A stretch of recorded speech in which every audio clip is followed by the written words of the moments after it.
নমস্কার সবাইকে। আমি সৌজাত্য এবং আরেকটা নিউ এপিসোডে তোমাদের সবাইকে স্বাগত। বেশ কয়েকদিন আমি এপিসোড দিতে পারিনি, তার কারণ হচ্ছে আমি এক স্বর্গরাজ্যে গিয়েছিলাম, যার নাম লাদাখ। এই লাদাখের পুরো সিরিজ আমার ট্রাভেল চ্যানেলে আপলোড করব। আপনাদের মধ্যে ঘুরতে যারা ভালোবাসেন আমার ট্রাভেল চ্যানেলটিকে নিশ্চয়ই ফলো করতে পারেন। আমি ওপরে লিঙ্ক দিয়ে দিচ্ছি। আপনারা দেখছেন রাতের ওপারে। এই ভিডিওতে দেখানো বা বলা সমস্ত ঘটনা শুধুমাত্র গল্প, অভিজ্ঞতা ও বিনোদনের উদ্দেশ্যে তৈরি। আমাদের চ্যানেল কোনোভাবেই অন্ধবিশ্বাস, কালো জাদু, ডার্ক রিচুয়ালস আর কোনো ধরনের প্যারানর্মাল প্র্যাকটিসকে সমর্থন বা প্রচার করে না। ভিডিওর প্রতিটি ঘটনা বাস্তব জীবনে অনুসরণ করার চেষ্টা করবেন না। গল্পগুলোকে শুধুমাত্র একটি হরর স্টোরি হিসেবেই দেখুন। তবে পৃথিবীতে এমন অনেক মানুষ আছেন যারা নিজেদের জীবনে কিছু অদ্ভুত ও ব্যাখ্যার বাইরে থাকা ঘটনার সম্মুখীন হয়েছেন, আর সেই সব অভিজ্ঞতাকেই গল্পের মাধ্যমে আপনাদের সামনে তুলে ধরাই হচ্ছে আমার কাজ। আগের দিনের মতো আজকেও আমাকে এক দাদা সে তার রিয়েল লাইফ হরর ইনসিডেন্টস লিখে পাঠিয়েছে। সে যেভাবে লিখে পাঠিয়েছে সেভাবেই আমি পড়ে শোনাবো। আজকের এপিসোডটা অডিও বেসড হবে, যেখানে আমি নিজে ক্যামেরায় আসবো না কিছু কারণের জন্য। এই গল্পগুলো শুধু অডিও বেসড বলে আমি আমার শ্রোতাদের অনুরোধ করব তারা হেডফোনটা পরেই যেন গল্পগুলো শোনে। গল্প দুটো পাঠিয়েছে রোহিত দা এবং সে নিজেও গল্প লেখে। আমি প্রথম গল্পে আসি। বছরটা 2007। তখন আমি ক্লাস 11-এ পড়ি। মাধ্যমিক পাশ করে সদ্য নতুন ক্লাসে উঠেছি, আর সেই খুশিতেই বাবা আমাকে উপহার দিয়েছিল একটা একদম নতুন সাইকেল, হিরো রেঞ্জার ম্যাক্স। রংটা ছিল পার্পল আর স্টিলের মিশেল, ভারী, চকচকে, আর তখনকার দিনে আমাদের কাছে সেটাই যেন বাইকের থেকে কিছু কম ছিল না। আমি থাকতাম কসবায়, কায়স্থপাড়া, পি মজুমদার রোডে, আর আমার কোচিং ছিল রামলাল বাজারে। এখনকার কসবা আর তখনকার কসবা একদমই এক ছিল না। তখন জায়গাটা অনেকটা পুরনো উত্তর কলকাতার মতো ছিল। অসংখ্য গলি, সরু রাস্তা, অদ্ভুত সব শর্টকাট। সোজা রাস্তা দিয়ে গেলে কোচিং যেতে 10 মিনিট লাগতো, কিন্তু আমি আর আমার এক বন্ধু শর্টকাট মারতাম। পি মজুমদার রোডের ভেতর দিয়ে একটা 4th লেন পেরিয়ে তারপর নন্দী বাগান হয়ে সরাসরি রামলাল বাজারের মুখে বেরিয়ে যেতাম। ওখান থেকে কোচিং মাত্র 2 মিনিট। সেই সময় গরমের ছুটি চলছিল। একদিন বিকেলে হঠাৎ স্যার ঘোষণা করলেন সোশিওলজি আর ইংলিশের সারপ্রাইজ টেস্ট হবে। আমি অবশ্য প্রস্তুত ছিলাম। সোশিওলজি, ইংলিশ আর হোম সায়েন্স ছিল আমার ফেভারিট সাবজেক্ট। পরীক্ষা শেষ হতে না হতেই আমি সবার আগে খাতা জমা দিলাম, কিন্তু বাড়ি ফিরলাম না। বসে রইলাম স্যারের ঘরে, কারণ ইংলিশ গ্রামারে প্রচুর সিলি মিস্টেক করতাম। সেই নিয়ে স্যারের থেকে সাজেশন নেব। স্যার বললেন, তুই একটু বস, তোকে কিছু নোটস দেব। তারপর গল্প করতে করতে খাতা দেখতে দেখতে সময় কেটে গেল। রাত প্রায় 10টা। সেই সময় মোবাইল ফোন সবার হাতে ছিল না। বাড়ি থেকে কোচিংয়ে ফোনও আসছিল। মা চিন্তা করছিল, কিন্তু স্যার নোটস দেবেন বলে আটকে রেখে দিয়েছিল। শেষমেশ বেরোতে বেরোতে রাত 10:30। রাত 10টার পর রাস্তাঘাট প্রায় ফাঁকা হয়ে যেত।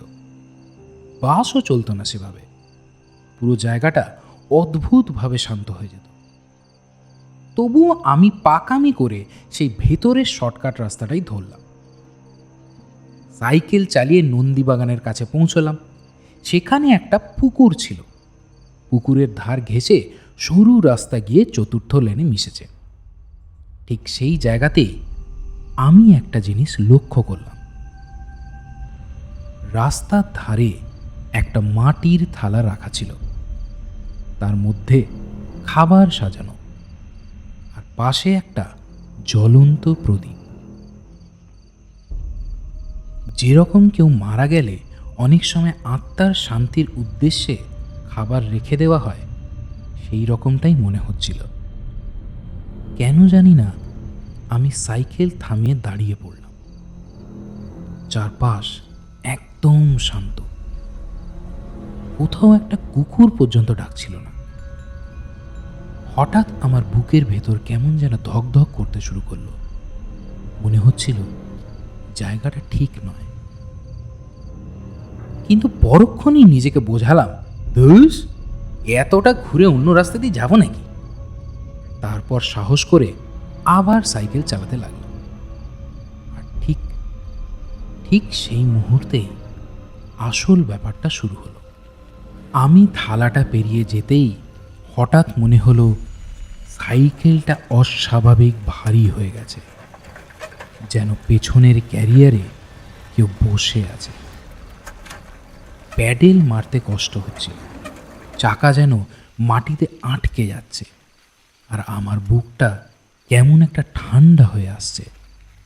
কেন জানি না মাথার ভেতর শুধু একটাই কথা ঘুরছিল, ভুল হয়েছে, বড় ভুল হয়েছে। মনে হচ্ছিল কেউ ভীষণ রেগে আমার কানের পাশে ফোঁস ফোঁস করে নিঃশ্বাস ফেলছে।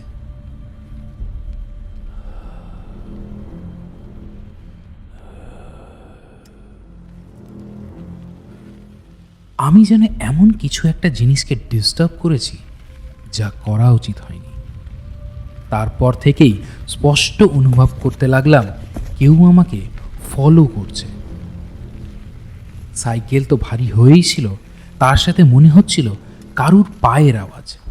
আমি যত দ্রুতগতিতে সাইকেল চালাচ্ছি মনে হচ্ছে কেউ আমার সাইকেলের পেছনে দৌড় লাগাচ্ছে। কিন্তু আমি কাউকে দেখতে পাচ্ছিলাম না, অনুভব করছিলাম।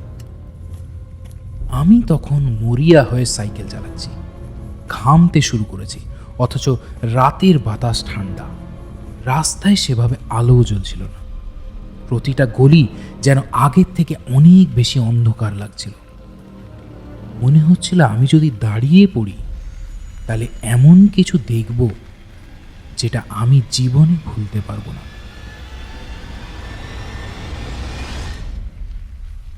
আমি না পেছনে তাকালাম, না কিছু ভাবলাম, সোজা বাড়ির সামনে এসে দাঁড়ালাম।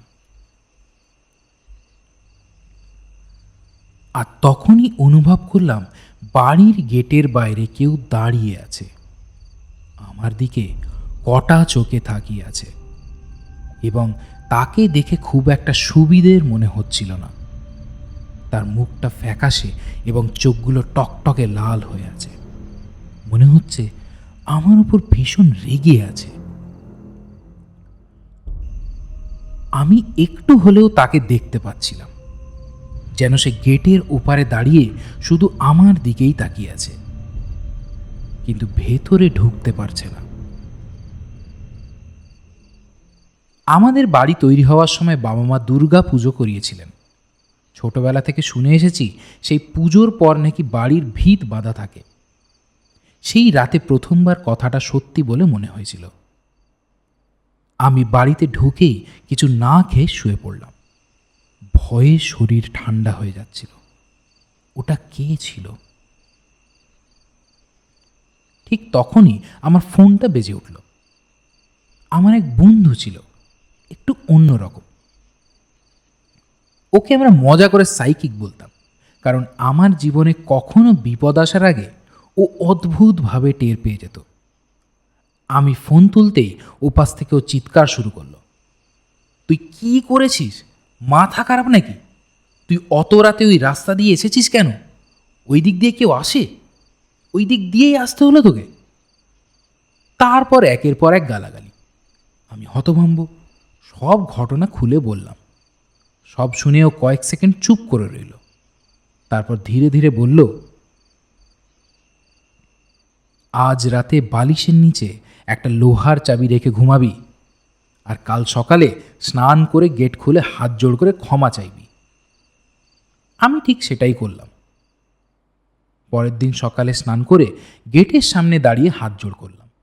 মনে মনে বললাম, আমি বুঝতে পারিনি, ভুল হয়ে গেছে, যেই থাকো না কেন ক্ষমা করে দাও। আর তারপর আমি আজও শপথ করে বলি, আমার কানের কাছে যেন কেউ খুব আস্তে ফিসফিস করে বলছিল, এবারের মতো ছেড়ে দিলাম, আবার যেন এই ভুল না হয়, নাহলে ফল খুব খারাপ হবে। তারপর হঠাৎ সব হালকা হয়ে গেল।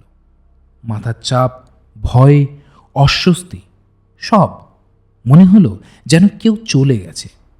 আমি সঙ্গে সঙ্গে বন্ধুকে ফোন করলাম। সব শুনেও হেসে বলল, পরের বার দেখে শুনে চলবি, আর বিকেলে আমাকে রোল আর সোডা খাওয়াবি, আর তার সাথে কিছু সর্বনাম উপহার দিল। আজ এত বছর পরেও রাত করে কসবার সেই গলিগুলো দিয়ে গেলে, নন্দীবাগানের ওই পুকুরটার পাশ দিয়ে যেতে গেলে আমার এখনো গা শিউরে ওঠে।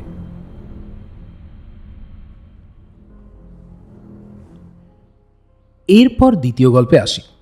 তোমরা জানাবে তোমাদের কেমন লাগলো, আর প্লিজ আরেকবার এখানে আমি বলে দিচ্ছি, যদি তোমাদের সাথে কোনো রকম কোনো ভৌতিক অভিজ্ঞতাকে তোমরা তুলে ধরতে চাও, তাহলে তোমরা নিচে ডিসক্রিপশনের মেল আইডিতে মেল করতে পারো। এই দ্বিতীয় গল্পটাও কিন্তু রোহিত দারই দেওয়া। আমি গল্পটা পড়ে শোনাচ্ছি। এই রকম গল্প বা এরকম ঘটনা কিন্তু আমাদের অনেকের জীবনেই হয়ে থাকে। আমি যখন প্রথমেই ঘটনাটা পড়েছিলাম, আমার মনে হয়েছিল যে এই রকম ঘটনা কিন্তু আমি আরও বেশ কিছু মানুষদের মুখে শুনেছি, তাই এই গল্পটা অনেকেই রিলেট করতে পারবেন। বছরটা 2016। সেই বছর বিধানসভা নির্বাচন ছিল। সরকারি চাকরি করার সুবাদে আমাকেও ইলেকশন ডিউটিতে যেতে হয়েছিল।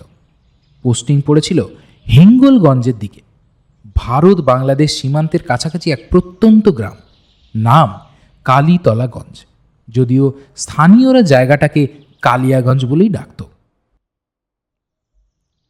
হাসনাবাদ থেকে প্রায় 24 কিলোমিটার ভেতরে। আজকের মতো তখন এত ব্রিজ হয়নি। হাসনাবাদ থেকে ওপারে যেতে লঞ্চ বা ভেসেল ধরতে হতো। চারপাশে নদী, কাদা রাস্তা, ঝোপঝাড় আর এক অদ্ভুত নির্জনতা। কিন্তু জায়গাটা অসম্ভব সুন্দর ছিল। ছোট্ট একটা গ্রাম, একটা প্রাইমারি স্কুল, একটা হাই স্কুল, আর সরল সিধে মানুষজন। আমি ছিলাম 3rd পোলিং অফিসার, তাই খুব চাপের কাজ ছিল না। সকালবেলা হাসনাবাদে ডিসিআরসি, যেটা কিনা delivery counter and receiving counter থেকে ইভিএম, VVPAT আর ইলেকশন মেটেরিয়ালস নিয়ে আমরা ইলেকশন কমিশনসের লঞ্চে উঠলাম।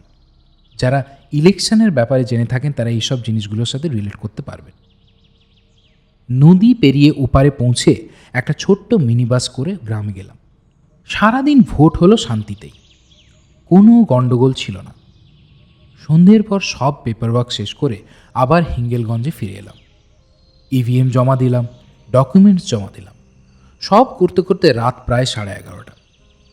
তারপর আমাদের একটা মিনি বাস দেওয়া হলো, যেটা হিঙ্গলগঞ্জ থেকে হাসনাবাদ স্টেশন পর্যন্ত পৌঁছে দেবে। স্টেশনে পৌঁছে শুনলাম পরের শিয়ালদা লোকাল ভোর 4টে, মানে পুরো রাত স্টেশনেই কাটাতে হবে। সেই রাতটার কথা আজও ভুলতে পারিনি।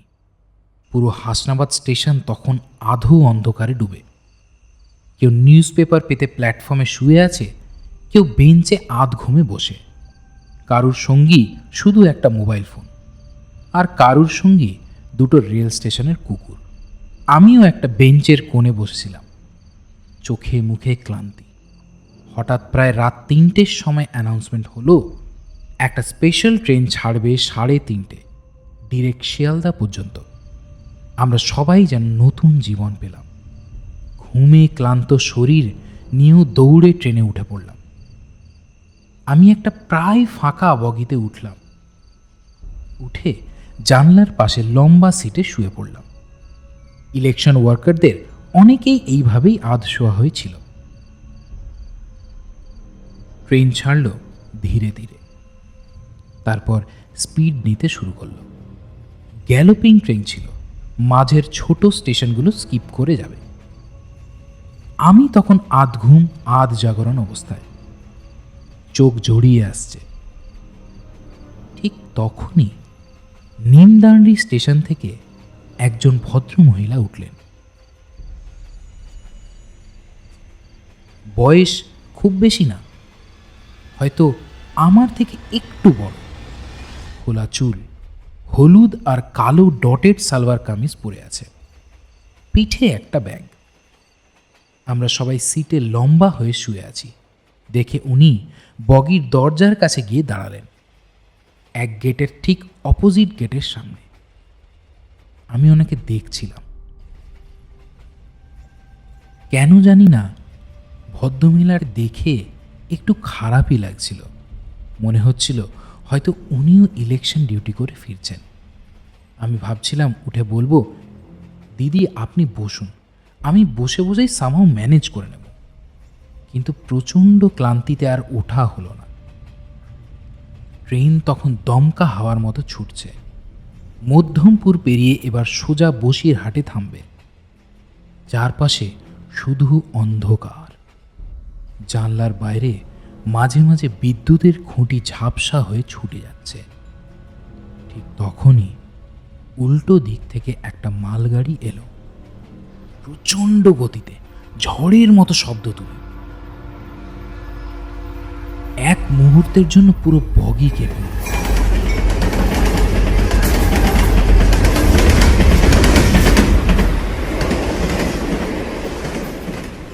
আর ঠিক সেই মুহূর্তেই আমি এই ব্যাপারটা দেখলাম।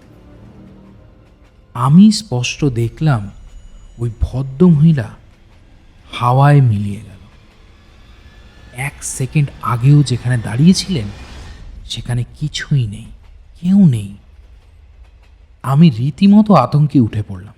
হৃৎপিণ্ড এমন জোরে ধুকপুক করছিল, মনে হচ্ছিল সবাই শুনতে পাবে। আমি ধড়মড় করে উঠে বসলাম। আমার ঠিক উল্টো সিটে এক জেঠু টাইপের লোক বসেছিলেন। উনি এতক্ষণ চুপচাপ ছিলেন। আমার মুখের দিকে তাকিয়ে আস্তে করে বললেন, কিছু দেখলে ভাই? আমি কথা বলতে পারছিলাম না, শুধু এক্সপ্রেশনে সব বোঝানোর চেষ্টা করছিলাম। উনি কয়েক সেকেন্ড চুপ করে থেকে খুব শান্ত গলায় বললেন, ভয় পেও না, এই লাইনে এরকম অনেক হয়, চোখের ভুল হিসেবেই ভেবে না, অনেকবার আমিও দেখেছি। তারপর আবার চুপ। আমি আর সারা রাস্তা চোখ বন্ধ করতে পারিনি। মনে হচ্ছিল বগির দরজার কাছে এখনও কেউ দাঁড়িয়ে আছে, চুল উড়ছে হাওয়ায় আর স্থির চোখে আমার দিকে তাকিয়ে আছে। বসিরহাট পৌঁছতেই অনেক লোক উঠে পড়ল। বগি ধীরে ধীরে ভরে গেল, কোলাহল বাড়ল, মানুষের আওয়াজে ভয়টা একটু কমলো ঠিকই, কিন্তু এতদিন পরেও আমি এই ঘটনাটা ভুলতে পারিনি। এখনও আমার বুকটা কোথাও ছ্যাঁত করে ওঠে যখন আমি সেই দিনের কথাটা ভাবি। কারণ আমি আজও জানি না সেদিন নিমদার্নি স্টেশন থেকে ঠিক কি উঠেছিল।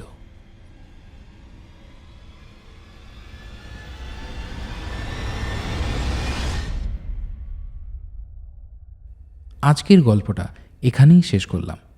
তোমাদের যদি ভালো লেগে থাকে তাহলে একটু লাইক করে দিও, কমেন্ট করে দিও আর একটু শেয়ার করে দিও। যারা নতুন আসছে এই চ্যানেলে প্লিজ একটু সাবস্ক্রাইব করে দিও। তোমাদের জীবনে যদি এরকম কোনো ভৌতিক অভিজ্ঞতা থেকে থাকে তাহলে নিচে ডেসক্রিপশন বক্সে আমার মেল আইডি দিয়ে দিচ্ছি, সেই মেল আইডিতে লিখে পাঠাবেন। তারা যদি চান তাদের গল্প এই চ্যানেলে ফিচার হতে পারে।